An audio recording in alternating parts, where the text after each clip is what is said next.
하나님의 큰 은혜가 오늘도 하루 종일 함께 하시기를 축복합니다. 북이스라엘의 그 아합과 연합해서 아람을 치려다가 실패하고 겨우 목숨만 구하고 예루살렘으로 돌아온 이 여호사밧은 선견자 예후를 통한 하나님의 책망을 듣고 회개함으로 하나님 앞에 돌아와서 경건함을 다시 회복하고 종교개혁을 단행함으로써 다시 하나님께 인정받는 삶을 힘쓰는 그런 모습을 오늘 우리가 본장에서 보게 됩니다. 그런 아합과 동맹을 책망하는 선견자 예후의 질책을 묵묵히 받아들임으로써 다시 한번 신앙적 그리고 사법적 개혁을 단행하게 됩니다. 여호사밧이 어떻게 다시 신앙의 사람으로 회복되었는지 오늘 본문에서 본장에서 우리가 오늘 아침 나누면서 어떤 모습 어떻게 보면은 우리가 살아가는 우리의 모습 그대로를 보여주는 그런 일이 아닌가 싶습니다. 어려울 때는 세상을 의지하고 또 힘들고 막 어려울 때 세상 의지하다가 시큰 두들겨 맞고 또 깨닫고 나서 또 하나님 앞에 돌아오는, 그래도 중요한 것은 하나님 앞에 돌아온다고 하는, 하나님을 찾는다고 하는 이런 모습이 어쩌면 우리의 모습인지 모르겠습니다.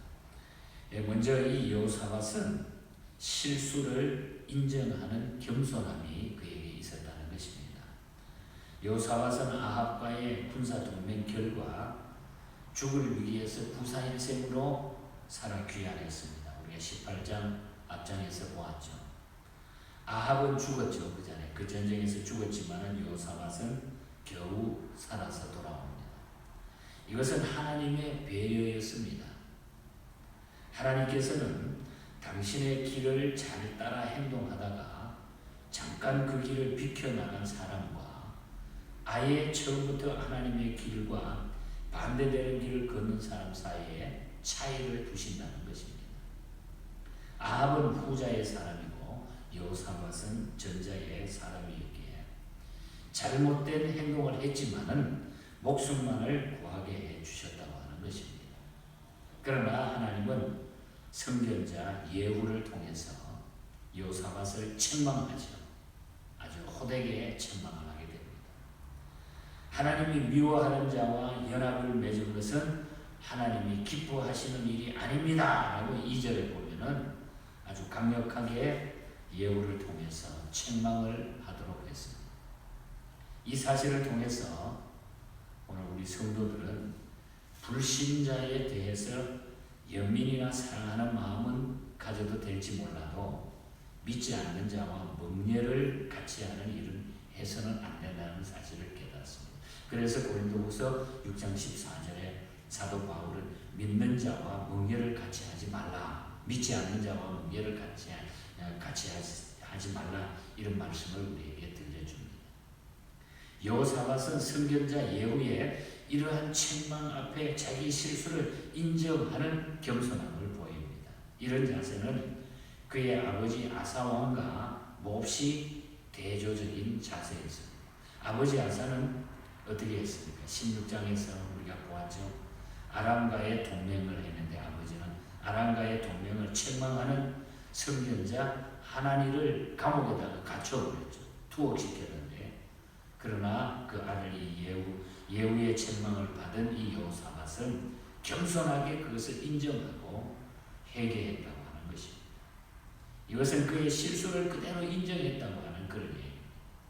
그러므로 예후는 책망만 하는 것이 아니라 그 책망을 한 다음에 그의 선행에 대한, 그 회개하는 그 모습을 바라보면서 그의 선행에 대한 하나님의 기억하심을 언급하면서 위로와 희망을 주고 있는 것을 오늘 본문 성경에서 보게 돼요. 그래서 3절에 보면 그러나 왕에게는 선한 일도 있으니 이는 왕이 아세라 목상들을 이 땅에서 없애고 마음을 기울여 하나님을 찾음이니이다. 당신이 하나님을 찾기 때문에 하나님은 당신을 인도하실 것입니다. 걱정하지 마십시오. 이런 뜻입니다. 하나님께서는 이렇게 잘못했으나 그의 실수를 인정하는 자에게 위로와 희망을 주신다는 것을 우리가 언제나 깨닫고, 어떤 상황 속에서도 하나님의 사랑을 의심치 말고 우리는 희망과 용기를 가지고 살아야 됩니다. 그래서 우리가 실수했다 할지라도 하나님 앞에 용기와 희망을 가지고 하나님 앞에 구하고 인정하고 회개하면 하나님이 우리를 다시 원위치로 올려주신다. 하나님이 기억해 주시고 오히려 하나님이 더 힘과 능력을 허락해 주신다. 다윗 역시 마찬가지였잖아요. 모든 인간들은 하나님을 찾을 때에 새로운 회복이 이루어진다는 것이죠. 그리고 여호사밧은 선지자의 책망에 참된 회개를 했다는 거예요. 참된 회개. 오늘 본문에 보면 여호사밧은 선지자의 책망에 진정으로 회개한 모습을 보여주고 있는 것을 보게 됩니다. 회개라고 하는 말은 말로만 하는 것이 아니라 자기의 삶에서 180도 방향 전환을 하는 것인데, 이 여호사밧은 이를 시행함으로써 거룩한 영혼의 모범을 보여주었습니다. 그래서 그는 자신의 죄를 진정으로 뉘우치고 하나님의 책망을 순순히 거기서 받아들입니다. 그래서 그는 자기가 최근에 우상 숭배하는 아합의 집과 친분을 맺어가지고 왕래함으로써 자기 백성들에게 너무나 많은 나쁜 영향을 미친 것을 자기 스스로 그걸 깨닫게 됩니다. 그러므로 다른 사람의 영혼을 상하게 한 것을 복구하기 위해서, 그것을 다시 회복하기 위해 가지고 최선을 다해서 왕이 노력하는 모습이 나타납니다. 그는 이를 위해 가지고 레위인과 제사장들을 전국으로 다 각처로 파견해 가지고 이스라엘 백성들 사이에 두루 헤매가지고 율법을 가르치기 위해서, 4절에 그동안 잘못된 거 우리 너무너무 잘못했다. 이제 다시 하나님의 말씀으로 우리가 돌아가야 된다. 그래서 제사장하고 레위인들을 통해 가지고 전국에 파송을 시켜서 하나님의 말씀을 가르치게 했다. 이렇게 개혁 정책의 일환으로 율법 교육을 가장 중요하게 생각한 것이 첫 번째 사업으로 삼은 것은 참된 신앙 교육이 없으면 올바른 신앙 계획이 이루어질 수 없다고 하는 이런 생각으로 진정 회개함으로 하나님께로 돌아가는 이 모습, 회개의 모습을 보여주고 있다는 거죠. 이것이 진정한 회개라는. 이렇게 여호사밧은 자신만 회개한 것이 아니라 백성들도 말씀 앞에 회개하도록 하는 일에 힘썼다는. 그래서 온 백성이 놀라운 하나님의 은혜를 경험하게 돼. 말씀이 증거되니까. 오늘을 사는 우리도 말씀 앞에 겸손히 회개하기에 힘쓰는 성도가 될 때에 모든 것들이 회복이 된다.